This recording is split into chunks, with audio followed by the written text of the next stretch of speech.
Bienvenue sur la chaîne JCF TV qui s'efforce de vous fournir au quotidien des chapitres de la Bible. Nous remercions tous ceux qui ont bien voulu nous encourager en s'abonnant à notre chaîne, et si vous êtes nouveau à nous suivre, abonnez-vous, activez la cloche de notification et like s'il vous plaît les vidéos et partagez autour de vous pour faire connaître la parole de Dieu. Cette chaîne est une chaîne de santé spirituelle qui renforce la connaissance de chacun des enfants de Dieu. Merci à tous de nous aider à partager massivement pour plus de personnes converties à travers l'écoute. Amen. Le livre des Juges, chapitre 18. En ce temps-là, il n'y avait point de roi en Israël, et la tribu des Danites se cherchait une possession pour s'établir, car jusqu'à ce jour il ne lui était point échu d'héritage au milieu des tribus d'Israël. Les fils de Dan prirent sur eux tous, parmi leurs familles, 5 hommes vaillants, qu'ils envoyèrent de Tsoréa et d'Eshtaol pour explorer le pays et pour l'examiner.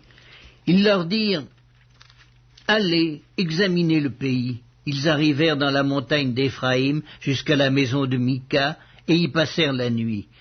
Comme ils étaient près de la maison de Mika, ils reconnurent la voix du jeune Lévite, s'approchèrent et lui dirent « Qui t'a amené ici? Que fais-tu dans ce lieu, et qu'as-tu ici ?» Il leur répondit « Mika fait pour moi telle et telle chose, il me donne un salaire, et je lui sers de prêtre. » Ils lui dirent « Consulte Dieu, afin que nous sachions si notre voyage aura du succès. » Et le prêtre leur répondit « Allez en paix, le voyage que vous faites est sous le regard de l'Éternel. » Les 5 hommes partirent et ils arrivèrent à Laïs. Ils virent le peuple qui y était vivant en sécurité à la manière des Sidoniens, tranquille et sans inquiétude. Il n'y avait dans le pays personne qui leur fit le moindre outrage en dominant sur eux. Ils étaient éloignés des Sidoniens et ils n'avaient pas de liaison avec d'autres hommes. Ils revinrent auprès de leurs frères à Tsoréa et Eshtaol, et leurs frères leur dirent « Quelle nouvelle apportez-vous » ? « Allons, répondirent-ils, montons contre eux, car nous avons vu le pays, et voici, il est très bon. » Quoi, vous restez sans rien dire? Ne soyez point paresseux à vous mettre en marche pour aller prendre possession de ce pays. Quand vous y entrerez, vous arriverez vers un peuple en sécurité. Le pays est vaste et Dieu l'a livré entre vos mains. C'est un lieu où rien ne manque de tout ce qui est sur la terre. 600 hommes de la famille de Dan partirent de Tsoréa et d'Eshtaol, munis de leurs armes de guerre. Ils montèrent et campèrent à Kirjath-Jéraïm en Juda. C'est pourquoi ce lieu qui est derrière Kirjath-Jéraïm a été appelé jusqu'à ce jour Makhanédan. Ils passèrent de là dans la montagne d'Éphraïm et ils arrivèrent jusqu'à la maison de Mika. Alors les 5 hommes qui étaient allés explorer le pays de Laïs prirent la parole et dirent à leurs frères « Savez-vous qu'il y a dans ces maisons-là un éphod, des téraphim, une image taillée et une image en fonte? Voyez maintenant ce que vous avez à faire. » Ils s'approchèrent de là, entrèrent dans la maison du jeune Lévite, dans la maison de Mika, et lui demandèrent comment il se portait.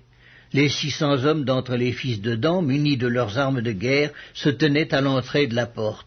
Et les 5 hommes qui étaient allés explorer le pays montèrent et entrèrent dans la maison. Ils prirent l'image taillée, l'éphod, les téraphim et l'image en fonte, pendant que le prêtre était à l'entrée de la porte, avec les 600 hommes munis de leurs armes de guerre. Lorsqu'ils furent entrés dans la maison de Mika et qu'ils eurent pris l'image taillée, l'éphod, les téraphim et l'image en fonte, le prêtre leur dit « Que faites-vous » Ils lui répondirent « Tais-toi, mets ta main sur ta bouche et viens avec nous, tu nous serviras de père et de prêtre. Vaut-il mieux que tu serves de prêtre à la maison d'un seul homme, ou que tu serves de prêtre à une tribu ou à une famille en Israël ?»